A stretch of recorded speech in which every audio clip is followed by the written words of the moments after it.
তেলাওয়াতের সময় ওয়াকফ করার নিয়মাবলী। প্রিয় দিনী ভাই ও বোনেরা, আজকের ভিডিওটি যারা পবিত্র কোরআনুল কারীম সহি শুদ্ধ করে শিখতে চান তাদের জন্য অনেক গুরুত্বপূর্ণ হবে। কারণ আমরা কোরআনুল কারীম যখন পড়ি, আমাদের শ্বাস যখন থেমে যায় বা আমরা যখন থামি বা ওয়াকফ করি, তখন ওয়াকফের সময় আমরা কিন্তু নিয়মগুলি আমরা জানি না। এবং এই যে দেখেন, আয়াতের শেষ ছাড়াও, আমার কথাগুলি মনোযোগ সহকারে শুনবেন, আয়াতের শেষে ছাড়াও কিন্তু অনেক জায়গায় আমরা ওয়াকফ করি। অনেক সংকেত রয়েছে যেগুলো দ্বারা ওয়াকফ করা যায়। আয়াত শেষ হয় নাই কিন্তু ওয়াকফ করা যায়, এমন কিছু নিয়ম আজকের ভিডিওতে দেখানো হবে। তো অনেক গুরুত্বপূর্ণ হবে, আশা করি সবাই মনোযোগ সহকারে সম্পূর্ণ ভিডিওটি দেখবেন। আমরা কথা বলার সময় ছোট বড় বিভিন্ন রকমের বাক্য ধারা কথা বলে থাকি। বড় কথার মাঝখানে দম ছেড়ে দিয়ে আবার কথা বলতে শুরু করি। দেখেন, খুব সুন্দর কথা বলা হয়েছে কিন্তু এখানে। যেখানে দম ছেড়ে দেই সেই কথাটি বলার সময় এই যে দাড়ি দেওয়া আছে, দাড়ি, যে বাংলা বলি কি এটাকে দাড়ি, দাড়ি বা কমা দিয়ে থাকি। এরকমভাবে সকল ভাষার মধ্যেই দাড়ি বা কমা রয়েছে। তেমনিভাবে কোরআন মাজিদে তিলাওয়াত করার সময়ও দাড়ি অথবা কমা রয়েছে। এগুলোকে বলা হয় ওয়াকফ। এই যে দাড়ি কমা, বাংলায় যে দাড়ি কমা রয়েছে, আরবিতে এগুলোকে কি বলে? ওয়াকফ। কোরআন তিলাওয়াতে অনেক ধরনের ওয়াকফ রয়েছে। নিম্নে কিছু ওয়াকফের বর্ণনা দেওয়া হলো। আমি আগে বলছি, এগুলি এরকম ভিডিও আমরা সাধারণত খুবই কম করা হয়। যারা প্লে করেছেন সবাই সম্পূর্ণ ভিডিওটি দেখবেন, অনেক বড় হবে, সেজন্য আমি দুইটা পার্টে ভিডিওটা করার চেষ্টা করব। এই যে দেখেন, এখানে ক্রমিক নং দেওয়া আছে আর এখানে চিহ্ন সমূহের নাম। আমরা এই যে চিহ্নগুলি আমি একটু সোজা করে ধরি, হ্যাঁ দেখা যাচ্ছে ভালোভাবে। এই যে দেখেন, এইরকম ব্র্যাকেটের ভিতরে দেওয়া যে এই যে গোল চিহ্নটা রয়েছে, আমি এখন দেখাইতে পারতেছি না। আপনারা যখন কোরআনুল কারীম তেলাওয়াত করবেন তখন দেখবেন কিছু শব্দের শেষে এরকম চিহ্ন রয়েছে, এই যে গোল চিহ্ন। এটাকে বলা হয় ওয়াকফে তাম। এটার নাম কি? এই গোল চিহ্নটার নাম ওয়াকফে তাম। এই যে ওয়াকফ করা না করার বিবরণ। এখন এইখানে এই যে ওয়াকফে তাম, এই যে গোল চিহ্ন যদি থাকে সেখানে ওয়াকফ করা যাবে কি যাবে না? আয়াতের শেষে এই চিহ্ন থাকলে ওয়াকফ করতে হবে।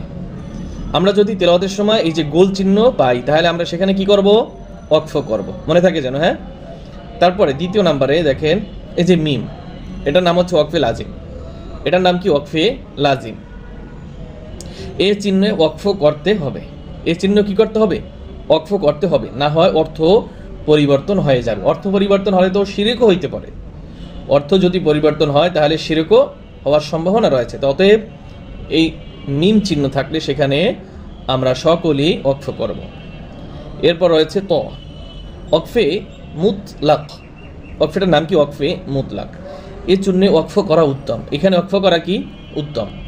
তাহলে আমরা যখন এই ত চিহ্ন পাবো তখন সেখানে আমরা ওয়াকফ করব ইনশাআল্লাহ। চতুর্থ নাম্বারে রয়েছে জিম। এটাকে বলে ওয়াকফে জায়েজ।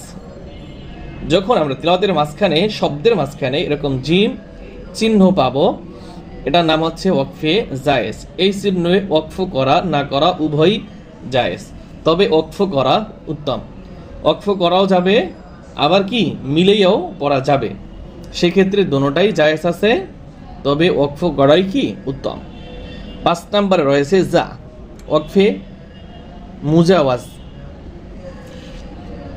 যদি আমরা তেলাওয়াতের মাঝখানে, শব্দের মাঝখানে যদি এই যা হরফ পাই, সেখানে এই চিহ্ন ওয়াকফ করা না করা উভয়ই জায়েজ, তবে ওয়াকফ করা উত্তম। ওই আগের মতোই, এখানেও কি এই যা চিহ্ন থাকলে আমরা সেখানেও ওয়াকফ করতে পারবো। সদ, ওয়াকফে মুরাখাস। এটাকে কি বলে? সদকে ওয়াকফে মুরাখাস। এই চিহ্ন ওয়াকফ না করাই উত্তম। তাহলে এতকাল পড়ছি, এই যে দেখেন আমরা উপরে 5টি শব্দ পড়ছি, সেখানে ওয়াকফ করা যাবে, কিন্তু সদ চিহ্নে ওয়াকফ করা যাবে না। ওয়াকফ না করাই উত্তম।